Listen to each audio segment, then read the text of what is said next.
So when we think about the process of knitting with non-wool fibers, we have to think about the knitting, we have to think about the needles. It's best with metal needles, nice smooth metal needles, quite slick, and with a little bit of a point too, to allow you to really dig into those stitches. If those stitches aren't giving as much, then a little bit of a sharper point can really help you. The sharper point is also useful too when you're dealing with a yarn that's got multiple plies like this one, because we want to make sure that we catch them all as we're going. And so you've got nice, smooth, slick, pointy metal needles, very helpful. Because the yarns can be a little bit stiffer when you're working with them, what you need to think about is your cast on and bind off edges as well. For a good stretchy flexible cast on, I refer you back to my previous video all about my beloved long tail cast on and how to make that stretchy. For the bind off, there are a couple of tricks I'm going to show you. To create a more flexible bind off cast off edge, there's 3 tips I have for you. The first is that instead of using the needle that you knitted with, you can use a different size needle, a larger needle. In this case, I don't have a larger needle in this, so you're going to pretend that this is a larger needle, but when you're casting off, you don't actually need to use the needle that the stitches are on to work them. So use a larger needle in your right hand to work your standard cast off, and that will add more flexibility. And yes, I know this is wool, but this is the thickest yarn I found, and this way you need to see my stitches, so forgive me here for using the wrong yarn, but you'll get the idea. The other way to create a stretchier, a slightly more flexible, because you don't want saggy, but you want a slightly more flexible edge on your bind off here, is periodically add a yarn over. So I'm doing my normal bind off here, okay?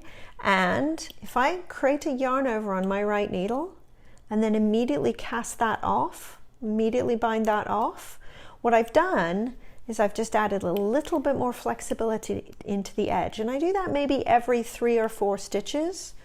So I create 3 normal bind offs and then add a yarn over on the right hand needle like so, like this. Oop, yarn over. This works if you work continental too, of course. There's your yarn over. Just cast that yarn over off, bind it off, and you've got a little bit more flexibility in the edge, so it softens that up a tiny bit. You can also use my favorite lace bind off method, and the way that you do that is, I'll show you here, you work until there's 2 stitches on the right hand needle as normal, but instead of lifting over, put the left needle into the fronts of those 2 stitches as if you're doing an SSK decrease. It's hard to handle these giant needles, so I'm going to make it look clumsy. And then you knit them together. So another way is that once you've got 2 stitches on your right hand needle, you can actually return them to the left needle and knit them together through the back loop. And again, the slightly, I'm not being lazy, I'm just being pragmatic solution here of just leaving them there and putting the left needle in as if you're doing the SSK decrease and knit them together. What that does is that softens the edge too, because you're working each stitch twice. So each stitch has 2 sets of yarn, double the quantity of yarn, and you get a more flexible edge. It's a more prominent edge. You can see the difference there. So that's your conventional bind off with some extra yarn overs added in. So that's low profile but softer. The lace bind off, and I talked about that in a bit more detail in my lace video a few issues ago. What that does is that really creates some extra flexibility there. So if you find that with the slightly stiffer yarns, your bind off is too stiff, consider one of those stretchier methods. That will help. I'm not going to belabor the blocking point too much. I talk about this a lot in all the videos, but everything needs to be blocked before you declare it finished. And the great thing about non-wool fibers and fabrics is that because you doesn't take a stretch, it doesn't remember a stretch, you don't need to stretch it. So there's none of that pesky pinning and stretching and all of that. You just wash it, lay it flat to dry or throw it in the dryer as appropriate and declare it done. Now, if we're weaving in ends with non-wool, there's a few things to think about.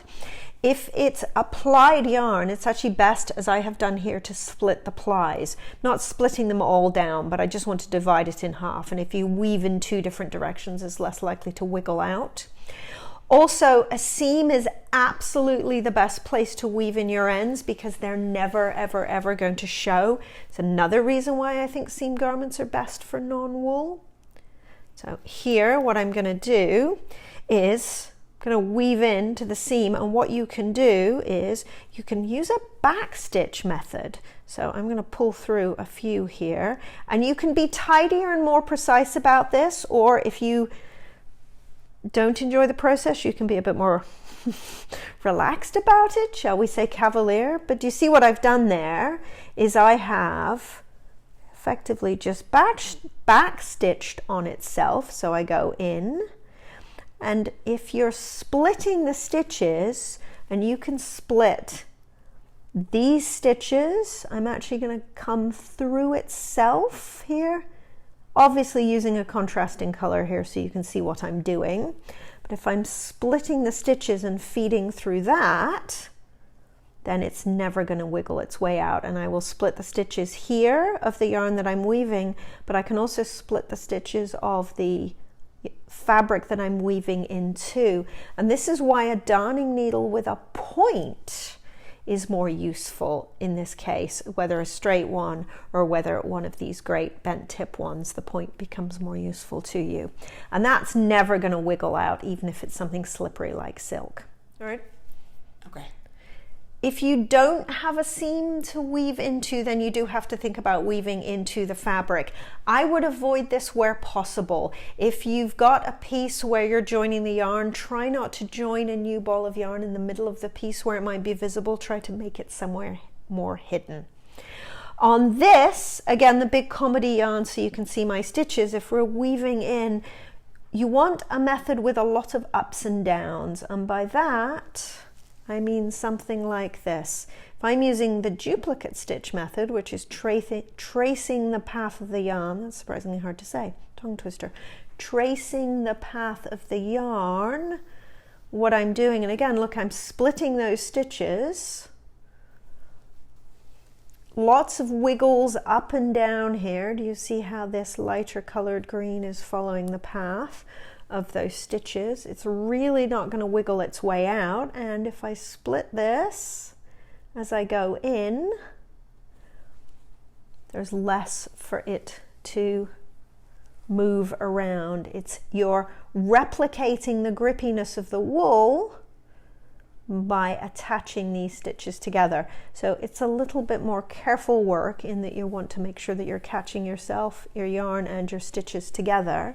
But what I've done is I've used this duplicate stitch method to go up and down, up and down, up and down, and catch it in the yarn on itself so that it really, and you can see, it's really going to stay in place and not go anywhere. And before you commit, what I like to do is make sure that, because it is sewn onto itself there, make sure I'm not puckering the fabric. I look at the back, I look at the front. It's a bit more visible on the front, which is why you really do need to be careful about this, and where possible, avoid weaving the ends somewhere visible. It's a little bit more visible on the front. You can see where that second color is added in. But what you've got is you've got a really secure end that is not going to wiggle out.